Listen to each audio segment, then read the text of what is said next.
Welcome to the Charleston Marketing Podcast, powered by the Charleston American Marketing Association, broadcasting from our home base at Charleston Radio Group. Thanks to CRG, we're able to talk to the movers and shakers of Charleston, from economy to art, from hospitality to tech, and everything in between. These leaders have made a home here in the Lowcountry. They live here, they work here, they make change here. Why? Let's talk about it.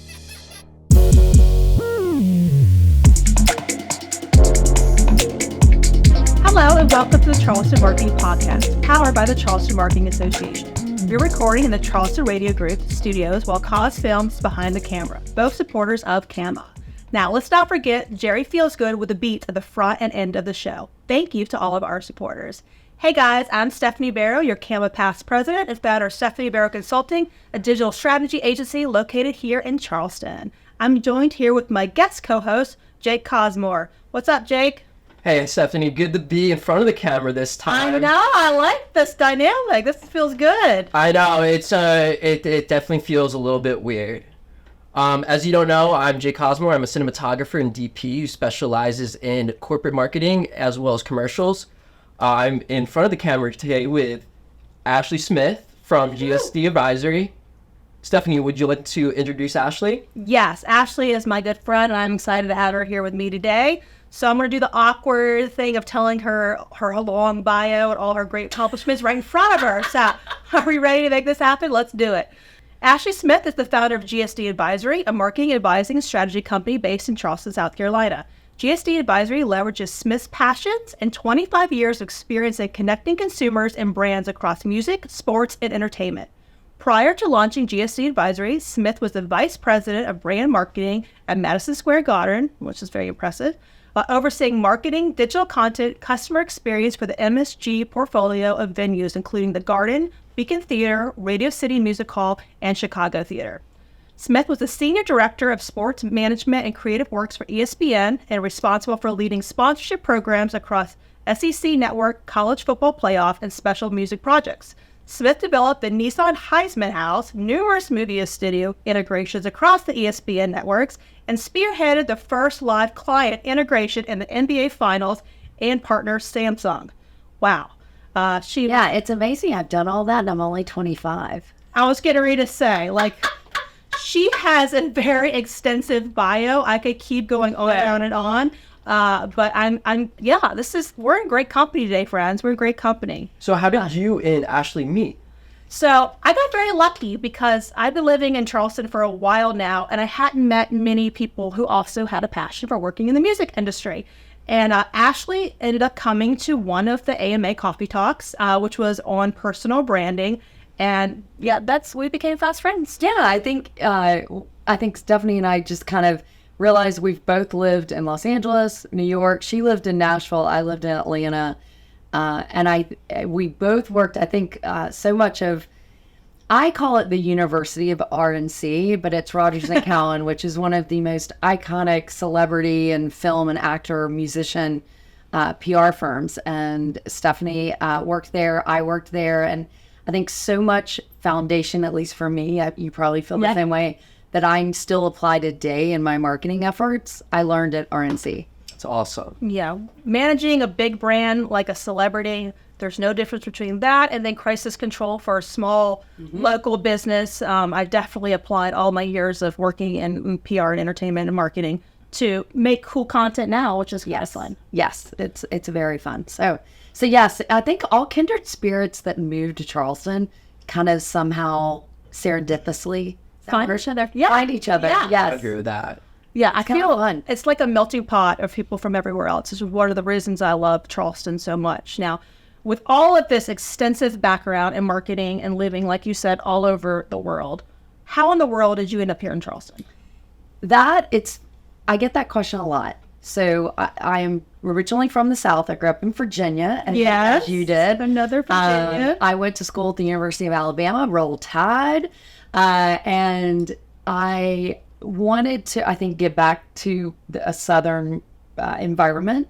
I wanted to be close to the water because I love fishing. It's probably my second most favorite hobby. Also loves fishing. Nice. We'll talk about that. So, and I liked the energy of the creative culture in Charleston. I like that there's a couple of big magazines based here. Right. I liked that there's some decent, good music venues. I can go see live music.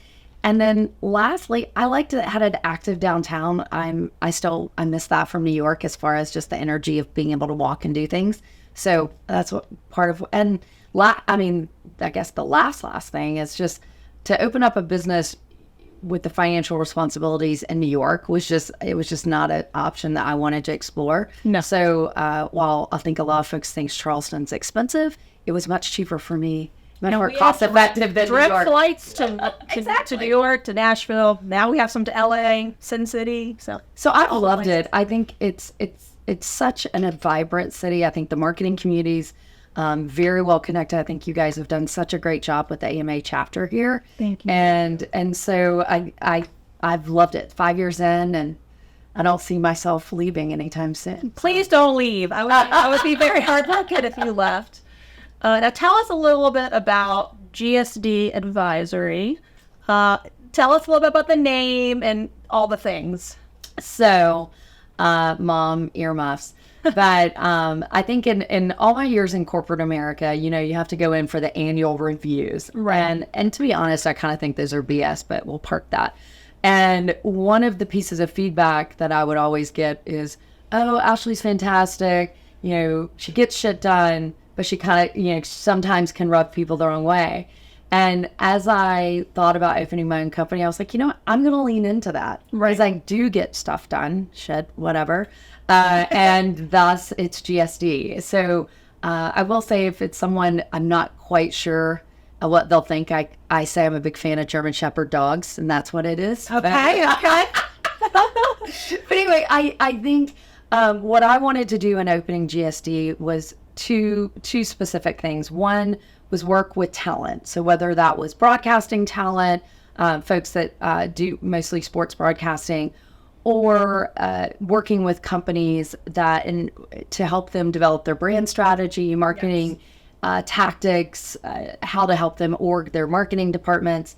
And, again, 5 years in, knock on wood, going well. So I've enjoyed it. I like the diversity, what both of those bring to the table. Yes. And it's never easy owning your own company, as you know. And, you're constantly self-promoting, but It's the absolute worst, by the way. it's awkward because I think inherently we're marketers, but to market yourself is awkward. Jake is pretty good at it, I would say.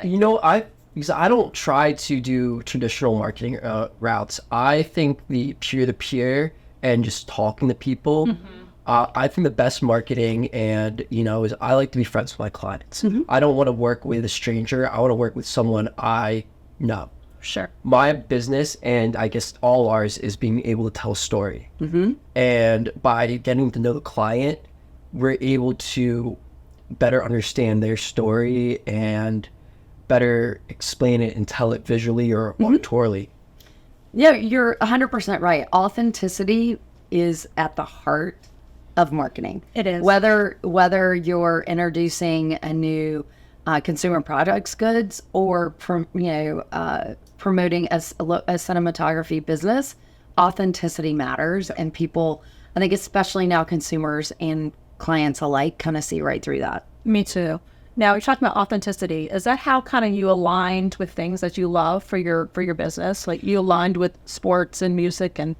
I did. It was important to me, I think, at this stage in my career. I want to work on projects that that I'm invested in. Sure. And I think, especially, two of my broadcasters I work with, Marcus Spears and Ryan Clark on ESPN, I've invested in where they want to take their brands and how they want to present themselves out to, the viewers and the fans. And I've enjoyed that. And you have to have, and this goes back to the RNC days, working with musicians kind of taught me so much about how to present a personality or lead singer, a band as a brand. And I think that is so important. And People have to fall in love with each and every member of the brand just like they would a band. And I think that is a hard task to do, but it's fun to tell that story.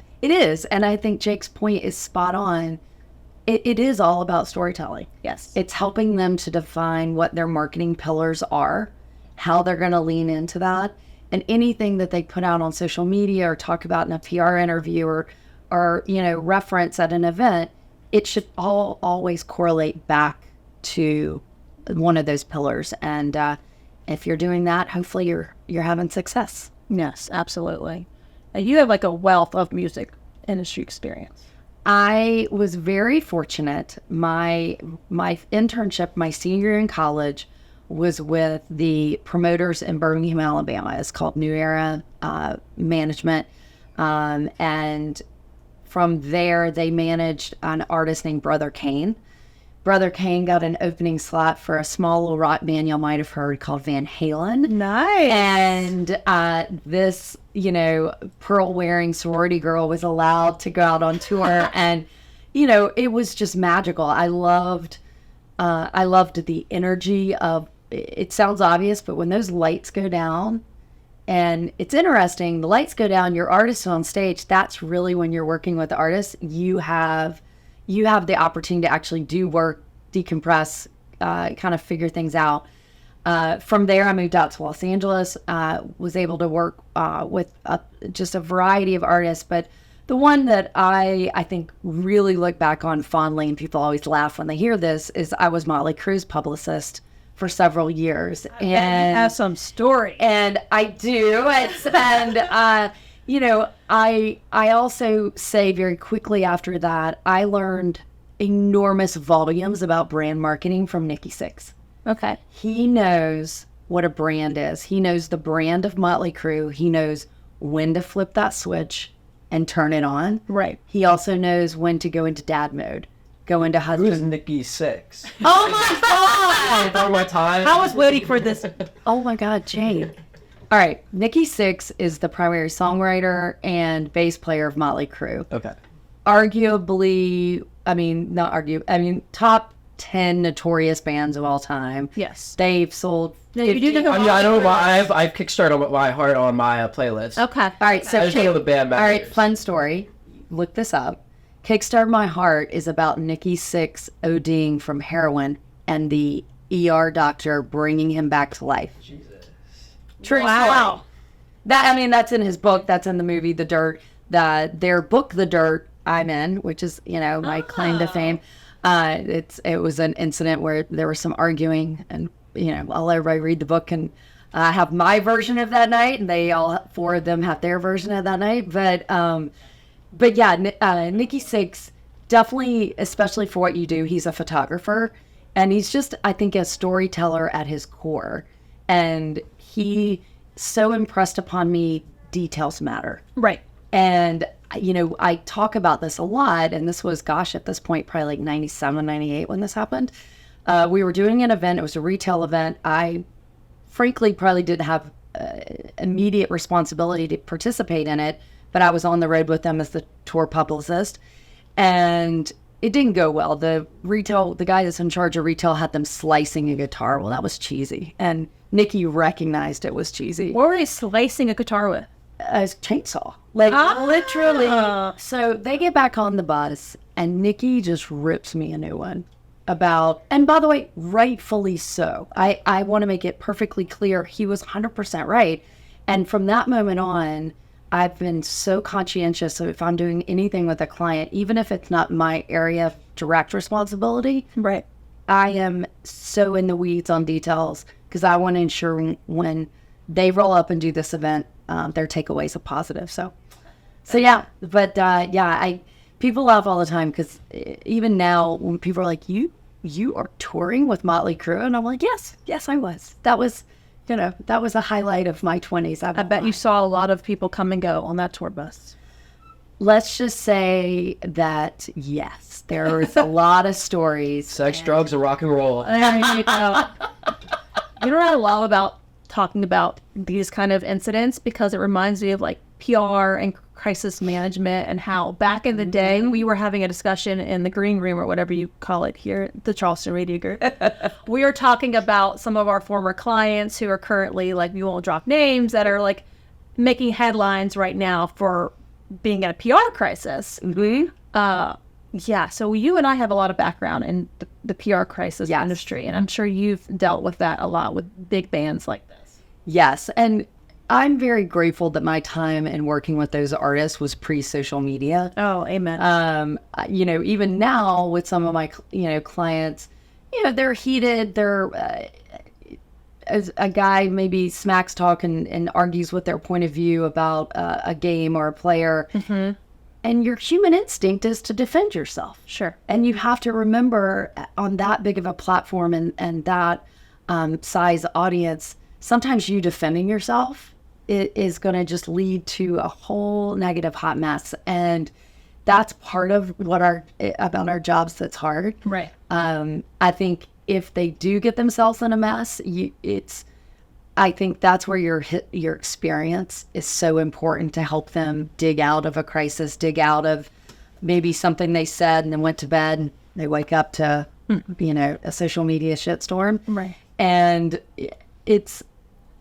I will say, I don't know if there's a right and wrong to deal with crisis management. I will say it's dealing with it immediately and figuring out a plan, and everybody has to kind of buy it. I think the biggest crisis management is, I really look up to Dave Portnoy at Barstool Sports. Absolutely, yeah. Whenever he has an issue, he addresses it head on. He makes a press conference, puts out press release. It's immediate, it's direct, and it's not, scurrying around. Well, and I think Portnoy is a great example.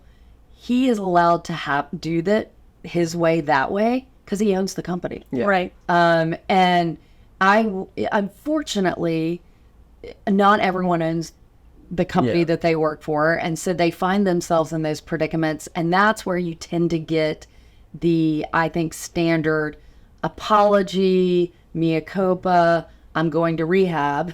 Right. And whereas I 100% agree with you, I think Portnoy cracks me up on many levels, I'm not going to lie, but especially in crisis comms, there was the incident, I guess it was like 6 or 7 months ago, with one of his employees. They had to fire him when Penn still owned Barstool. And again, he came on, he said, look, guys, this isn't my choice. Penn owns the company now. Right. We have to let him go. But he leads right into it head on, which nips the story in the bud. Yep. And that, I think, that is a good strategy for all. It really is. If you can lean in, own it, and get out, that's typically the best way to get it. Right. So on this topic, since a lot of people are listening are probably Charleston-based small businesses or entrepreneurs, just to make it a little more relevant, because we all have all the big brand experience. So say, for instance, a company gets a bad Google review, right? We all know that those are very hurtful to small industries. Mm-hmm. As a PR crisis manager, what would you suggest that they do given that search? Would they let it lie? What would you do? I think the first thing, especially in those public forums, Google, Yelp, etc., I think for the general manager, the owner, to respond publicly, hey, Bob, I'm sorry you had this experience. There's like a cricket. We'll stop for a minute. Yeah, let's take a pause. All right, sorry, folks. We had a little bit of some technical difficulties over here. Yeah, we were, talking about PR crisis, and then everything just kind of fell apart. That's just, it really was crisis for ourselves. It was hard for the course. So, excellent example of how you deal with the crisis. You adjust, you move forward. Yes. So, and P.S., Jake, you have some advice on backing up? Yeah, I mean, as a videographer, one of the things that I really care about is making multiple copies of stuff and having redundancies. So we are recording at the Charleston Radio Group. Phenomenal job. A battery went out during set. Could not have been predicted. But as a backup, we had an extra microphone on the camera, so there's going to be a little bit difference in audio quality. We should be now rolling. We're rolling with it, people. Rolling over to radio station audio. So this is exciting. Let's go back to talking a little bit more about crisis management. Yes. So your question to me before the segue was if a small business here in Charleston, you get a bad review on Google or Yelp, and kind of how I would recommend they deal with that. I think out of the gate, you really do need the owner or someone with the general manager title to respond publicly. Okay. I think you lean in and you're like, hey, Bob, sorry you had a bad experience. That's not the type of service or culture or that we typically provide. Here is my direct cell or phone, email, whatever he's comfortable or he or she is comfortable giving.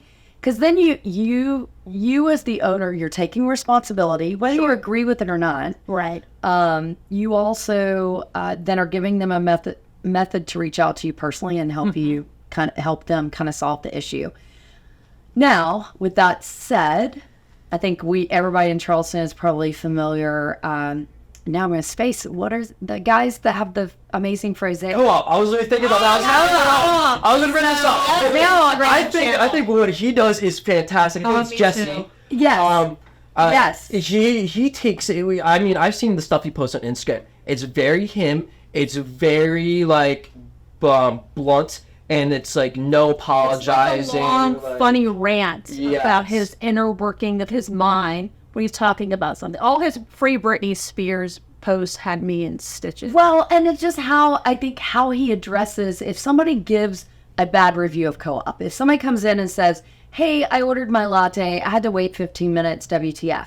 He then, he basically then has fun with it. And says, references it almost directly. Yeah, and he's like, hey, Jane, it takes 15 minutes to make a latte, and blah, blah, blah, blah, blah. So, again, though, he has the permission to do that because he owns the franchise. Yes. And it's not just his branding and personality style. Yes, similar to what we talked about with Dave Portnoy.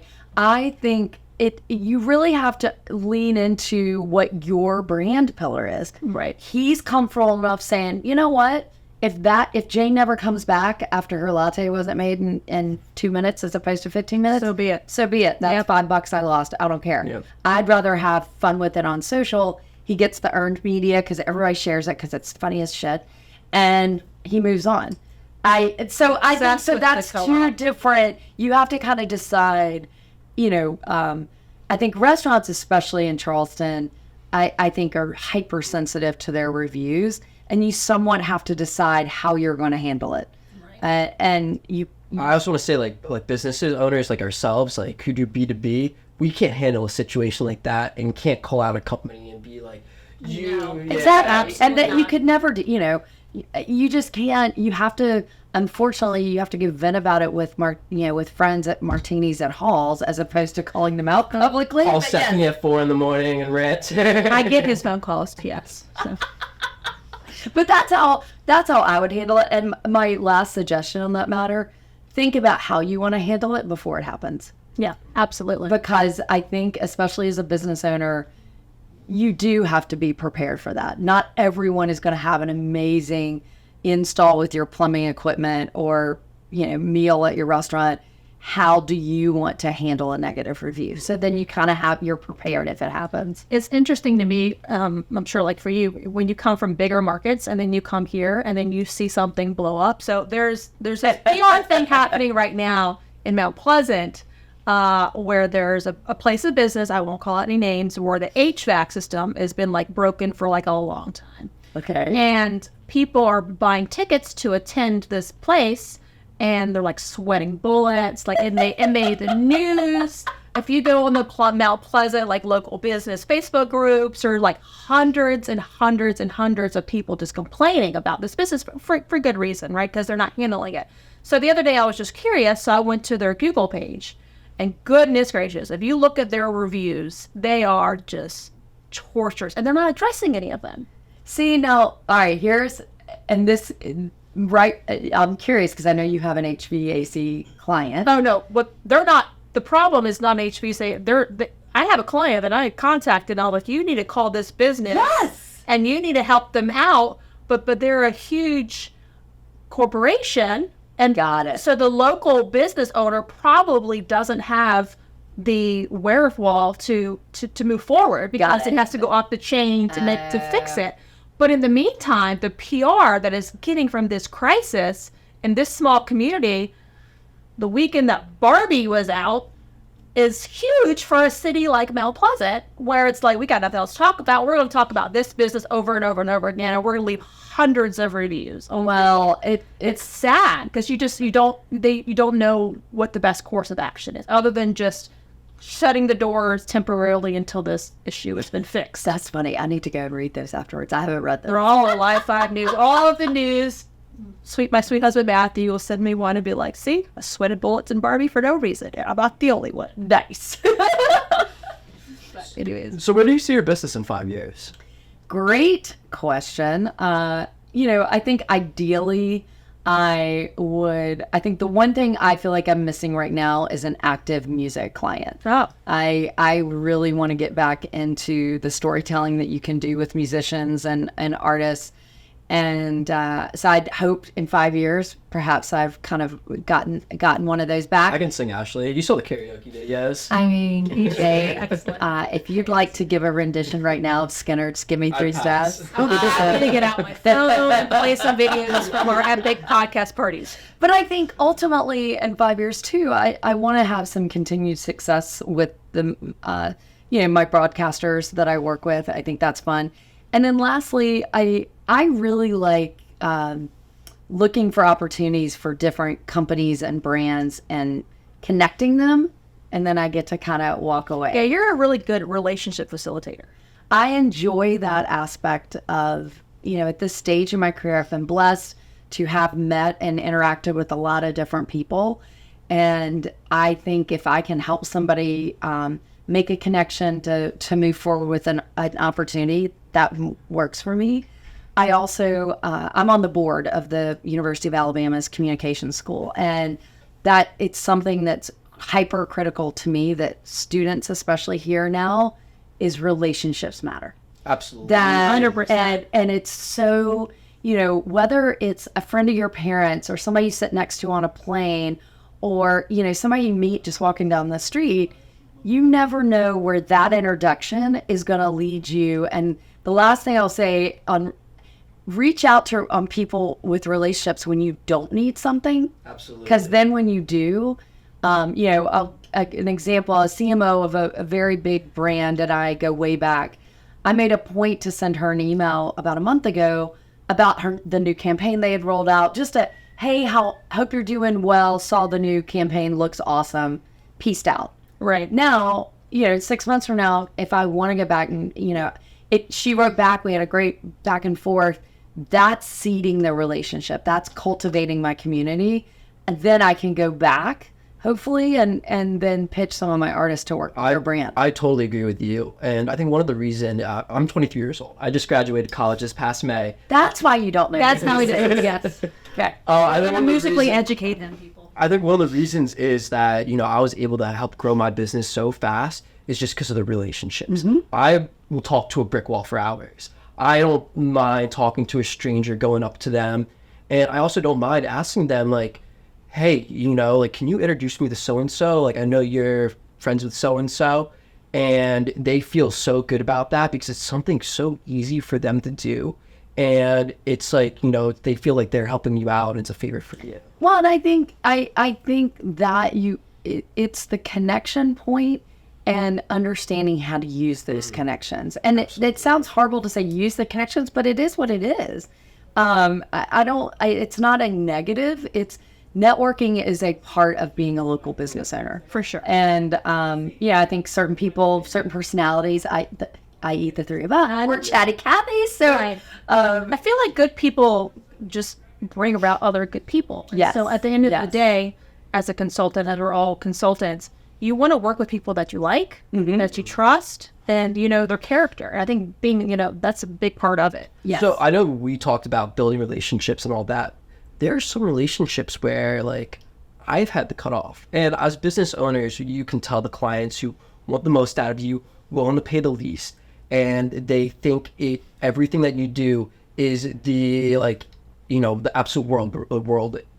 And there's somewhere I'm like, look, for the budget that you've given me for this project, it's not feasible. Right. And it's, they keep asking, for more and more and more. and there's some that Yeah, I think contracts are important. As a small Yes. business owner, Yes, setting the absolutely. expectations, sending out hard estimates, having contracts, and just saying, per our contract, that way it's just very black and white. You Yep. take the emotion out of it. Like, I don't know how you feel like as being a woman business owner. I will tell you one of the what I two things. Stephanie's absolutely right. Having an agreement that you can reference back to is this is what I agreed to do. This is what you agreed to do for the mutual benefit of the partnership. Yes.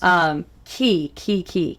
The other thing I've personally found that helps me is I've brought in an accountant and an attorney. So when some of those awkward conversations need to happen, as far as like, hey, it's a couple of months, you haven't paid your bill. Sure. Or, hey, this isn't living up to the agreement.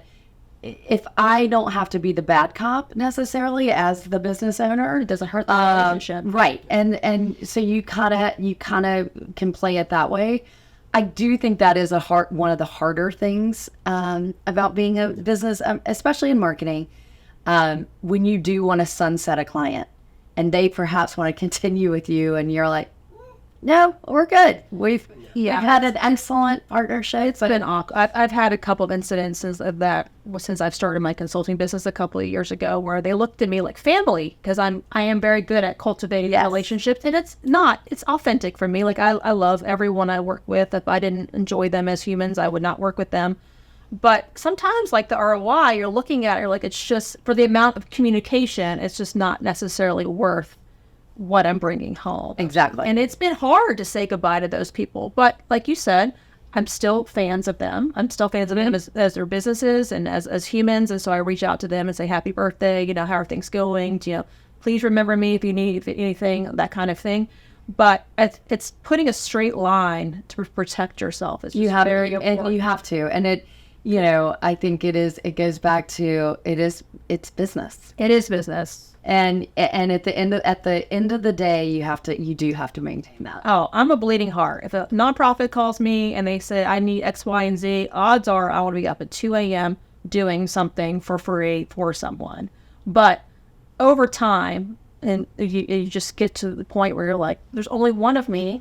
Yeah. Well, there's just only so many favors you can give out. Exactly. I think there's importance in building the relationship, but it's also okay to protect yourself. Absolutely. Don't let people take advantage of you. Right. And as a college kid, that was something very hard for me to do. And he's got a baby face for people who are just listening to this. He looks like he's about a 19-year-old. So I can see how people... I feel the balance is I'm 16. They don't. I can see that. We can see that. Nice. But it's like, as a college kid, it's like starting my business, I've been taken, I don't want to say taken advantage of, but I had to do stuff for a lot less money that I would normally do.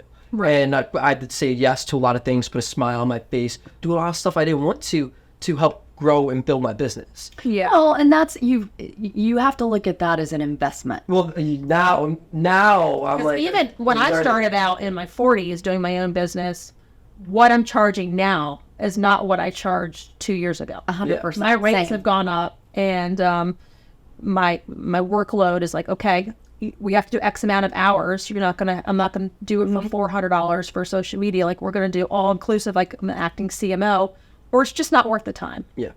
And I think that it's nice to grow with your business and pivot over time.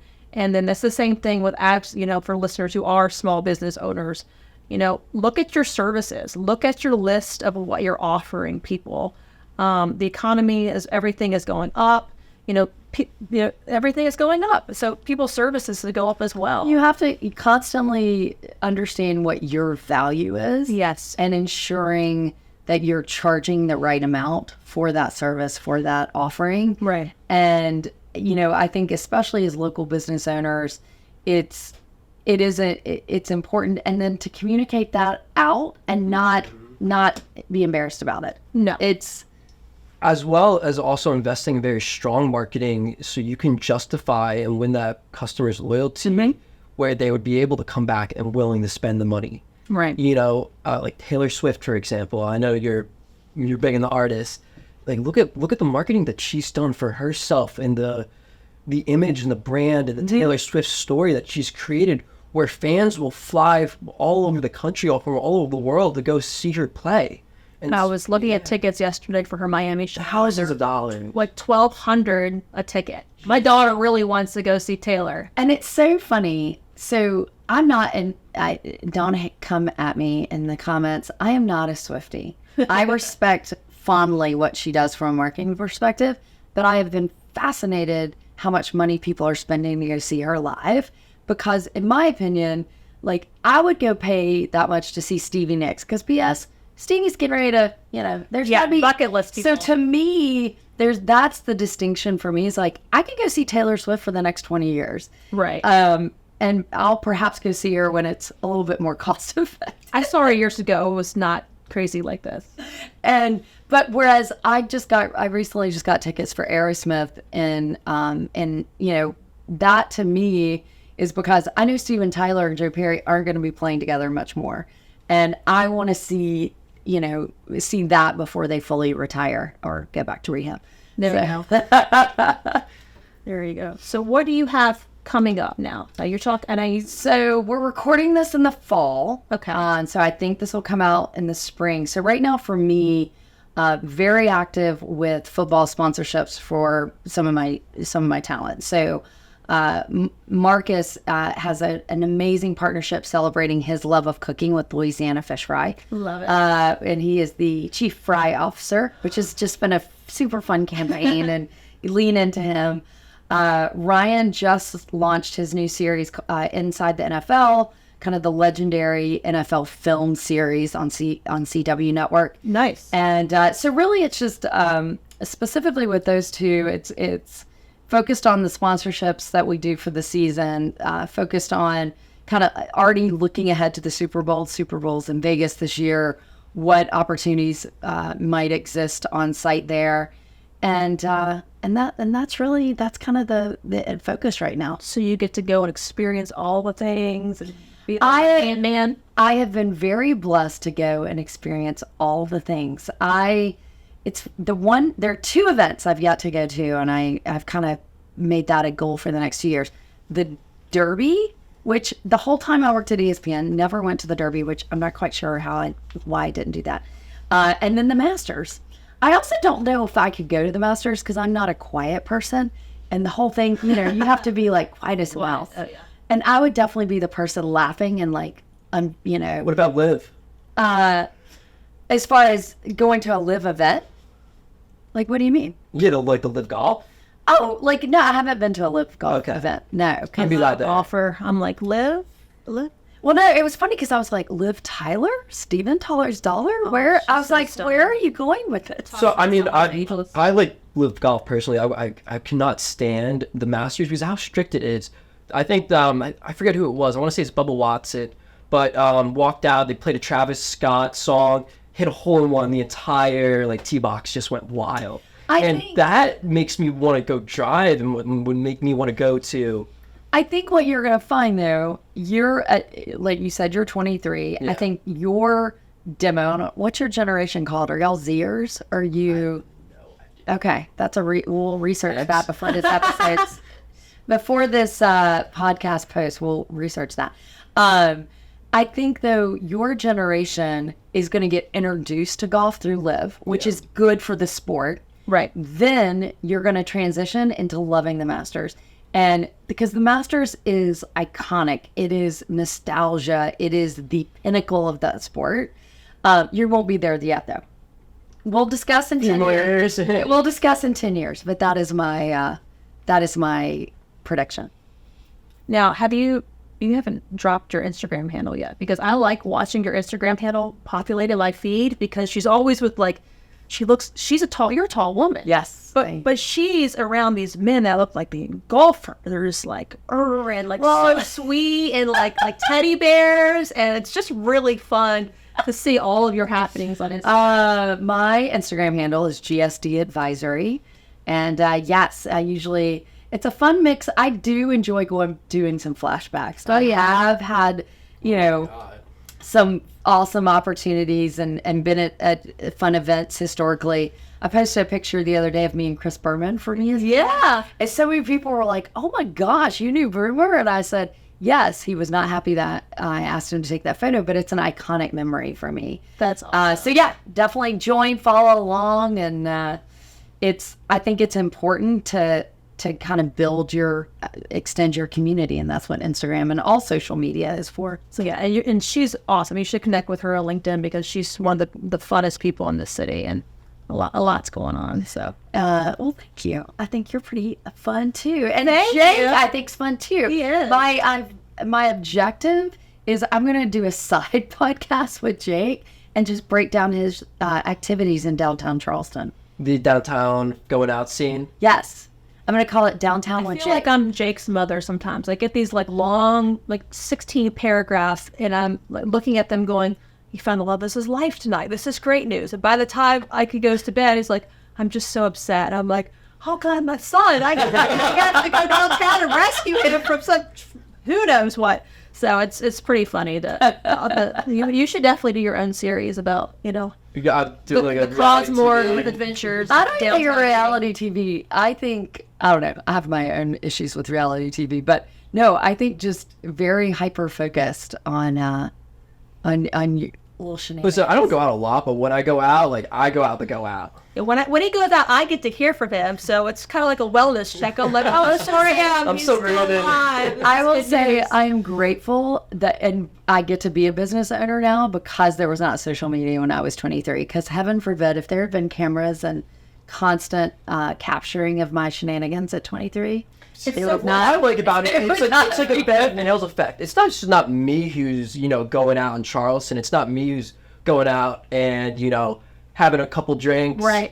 And it's everyone. And so I think with social media nowadays, it really took away sort of the stigma and has I don't want to say the country or the culture it's gotten less strict. It's very less what's the word? Judgmental and very. That's true. Yeah. I've taken some of that away. It's very common, It's wild because I don't want to age myself. It's not as conservative as it was. When I was going out heavy in Los Angeles, it was the days of Paris Hilton dancing on tables and Kim Kardashian falling behind her like her assistant, and then it was a really fun time. But looking back on that now, it was just such a problem paparazzi.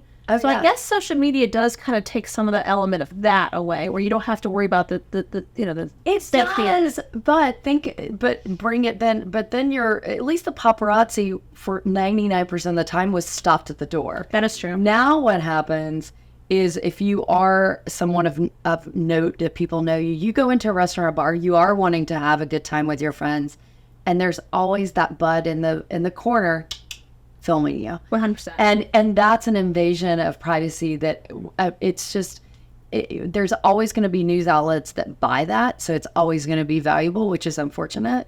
But I think to me that's been the difference. And Sure. And I think from I always remind my guys if they're going to an event and just being conscientious of someone's always recording. 100%. Yeah. And just being aware of that and what that... I feel like a lot of people in my generation, they get in trouble not because of other people recording, because they're recording themselves. And I always tell everyone I ever met, don't take a picture of it, don't record it if you don't want to. Don't go live on Instagram after being out 3 a.m. Some celebrities have done it. They've gone live in the middle of the night. And it got funny. And then they woke up and then they're all over all the media. Well, I just call you instead. I don't mind it. I think it's cute, actually. I went to a whiskey tasting here locally a couple of weeks ago, and I got home and I had so much fun with TikToks and went to bed. I woke up the next morning to so many texts from friends going, what were you doing? See, with TikTok. And by the way, I went back and watched it and I was like, I didn't do anything inappropriate. I danced with penguins. So you need to follow her on TikTok. What's your TikTok handle? You can follow GSD Advisory on TikTok. Okay. I have my, personal burner accounts that I like to dance with penguins on, so I don't like to publicly. You're too cool. I love it. No, I'm not. Trust me, if you see my TikToks, you'll know I'm not. I feel like a lot of the older generation who may be listening to the podcast is not too familiar with TikTok. whenever, and I try to avoid TikTok as much as I can. But I you live on have TikTok to. because my clients are on TikTok. Yeah. But I feel like you, like some of the stuff that you post on there, like I see posted on there, I'm like, you know, like even 5 years ago, that would not be acceptable to post on any other social media platform. No. I definitely think TikTok is the less the least conservative out of all the social media. I think Snapchat. I feel like you I'm can going get, with Snapchat as the one that's. I feel like Snapchat's more personal. I feel like businesses don't really use Snapchat. I feel like I use Snapchat to communicate to my friends and stuff like that, but I don't, advertise cost films on Sure, Snapchat. sure. I think TikTok, because it really, I think certainly a generation of folks were using TikTok before COVID, but during COVID, when so many people were stuck at their houses, TikTok gave you a creative platform, even as a Gen Xer or millennial, on the older side of millennials, and really allowed people just to have fun, to your point, and be silly. It's like lip sync to a song that you used to love, dance with penguins. Yeah. Do silly, like who should I kiss? Like what? It's just it's a fun platform, and I think people, when social media started, it was fun. And then it's gone through an evolution of politicalness and serious and angry. And I think TikTok has brought us full circle back to fun. And I think that's a good thing. I think it's a good silliness. I think it's great too. I think it's great for marketing. I see a business will post something that will go viral, and it does them wonders. And it's silly. It's very relaxed, not conservative, and it's Well, it their goes back true to that authentic self. building their relationship. So as a consumer, you're watching this, you feel like you know this person. Yes. They're showing this special side of them, especially in COVID, where we're all at home or huddled up by ourselves. We're feeling connected to the world by Yes. posting all of these videos, which is very cool. I'll tell you a brand that I've started recently following on TikTok that I think does a brilliant job of marketing is the Estee Lauder company. Now you hear that and you think huge brand, lipsticks, fancy perfumes, very high end. What they've done is they're using their TikTok channel to feature employees. Right. And they're humanizing the people behind the Estee Lauder brand. Right. And I think they've done a brilliant storytelling job. They gave the IT team the camera for the day. It was hysterical. And again, I don't know these people. Right. But it has definitely influenced me on what I perceive of Estee Lauder. All right. So GSD Advisory. Yes. Instagram. Yes. Instagram. TikTok. And whatever we're calling Elon's platform these days, Twitter, X. I don't know, this airs in January. You might have a new name for it. Well, we definitely covered a lot here today. I know. Thank you so much. PR for having us on. process and branding and social media and trends. I'm kind of excited that we educated Jake on who Nikki Sixx is. That's the highlight of me. We're going to just start sending him YouTube videos to further education. You can hear the backstory. The going down on King Street is already enough for me. I don't need to be consumed in the rock and roll culture. We're just going to make you cool, bud. That's all right. Awesome. Thank you guys for having me. As I said earlier, I think the AMA group here in Charleston is one of the best ones. I've been affiliated. Thank you. I'm excited to dance with you at the Spark Awards. So, Nice. Before we leave, we need to also thank our sponsors, the Charleston Radio Group, Cause Films, Jerry feels good. and of course, the American Marketing Association. And if you want to sponsor or be a guest for our show, please reach out to podcast at charlestonama.org, and we'll get right back to you. Yes, we will. All right. Thank you for being with us today. Till next time, Charleston. Bye.